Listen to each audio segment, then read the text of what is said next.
இயேசு கிறிஸ்துவின் இனிய நாமத்துக்கு மகிமை உண்டாவதாக.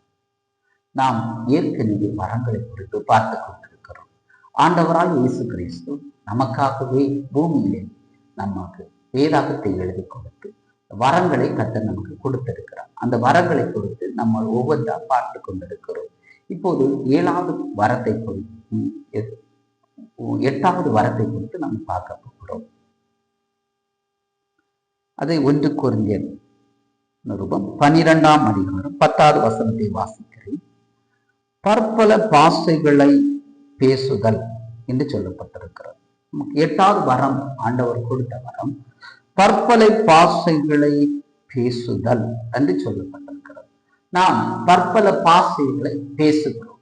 அப்படியானால் ஆவிக்குரிய இருக்கிய ஒரு பிள்ளை பற்பல பாஷைகளை பேசுகிறது. அப்படியானால் தேவன் நம்மிடத்தில் அநேக மொழிகளை நம் நாவில் வைத்திருக்கிறார். இது இந்த வரம் நம்முடைய சரீரத்திலே கொடுக்கப்பட்டிருக்கிறது. நாம் அதை நன்றாகவே புரிந்து கொள்ள வேண்டும்.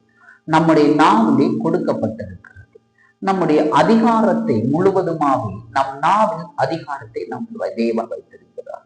உன் நாவு என்னை சொல்லுது, நன்மையானதை செய்தால் நன்மையை அறுத்துக் கொள்ள முடியும், தீமையானதை செய்தால் தீமையை அறுத்துக் கொள்ள முடியும் என்று வேதம் சொல்லுகிறது.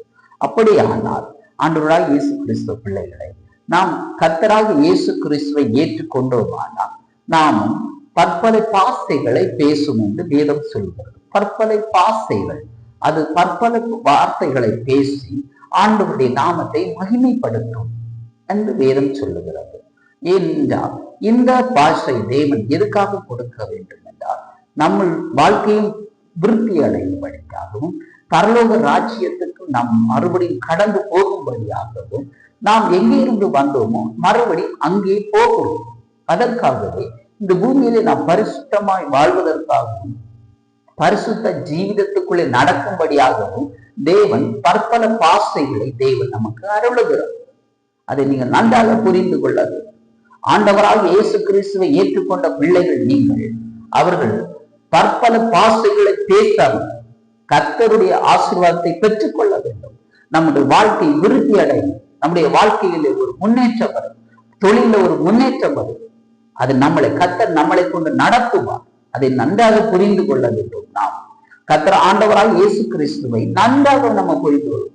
அவர் மனிதனுக்கு வரங்களை கொடுத்து அதை வரங்கள் வழியாக தேவன் ஆசீர்வாதத்தை கொடுப்பதற்காக தான் இப்படிப்பட்ட வரங்களை தேவன் எழுதி வைத்திருக்கிறார். அது கிறிஸ்துவ பிள்ளைகள் அதை நன்றாக புரிந்து கொள்ள வேண்டும்.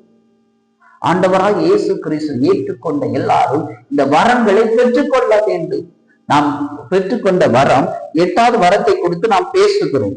வேறு ஒருவன் பற்பல பாஷைகளை பேசுதல் என்று சொல்லப்பட்டிருக்கிறது. பற்பல பாஷைகளை பேசி ஆண்டவருடைய நாமத்தை உயர்த்த உயர்த்த நம்முடைய வாழ்க்கை விருத்தி அடையும். நம்ம பரிசுத்த வாழ்க்கைக்குள்ள இன்னும் அதிகமாய் நுழைந்து போகிற ஒரு வழியாக இருக்கிறது இந்த வரம். அதை நன்றாக புரிந்து கொள்ள வேண்டும். ஆவிக்குரிய பிள்ளைகள் நீங்கள் இயேசுவை தேவனை மகிமைப்படுத்த வேண்டும். பற்பல பாஷைகளை பேசுங்கள், ஆண்டவரை மகிமைப்படுத்த வேண்டும். அதை புரிந்து கொள்ளுங்கள், ஆண்டவரை புரிந்து கொள்ளுங்கள். அப்போதான் உங்கள் வாழ்க்கையில முன்னேற்றம் உருவாகும். படிப்புல ஒரு மேன்மை வரும், தொழில ஒரு மாற்றம் வரும். இது கர்த்தரே நடத்துவார், உங்களை கொண்டு நடத்துவார். அதுதான் ஒரு ஆவிக்குரிய பிள்ளை. அதுதான் ஆண்டவராக இயேசு கிறிஸ்துவை ஏற்றுக்கொண்ட ஒரு பிள்ளைக்கு தேவன் வரங்களை அருள்ந்து கொடுக்கிறார், கொட்டி கொடுக்கிறார் தேவன். அப்படியே கர்த்தர் இந்த வார்த்தை மேலாக உங்களை கர்த்தர் ஆசீர்வதிப்பாராக. ஆமென்.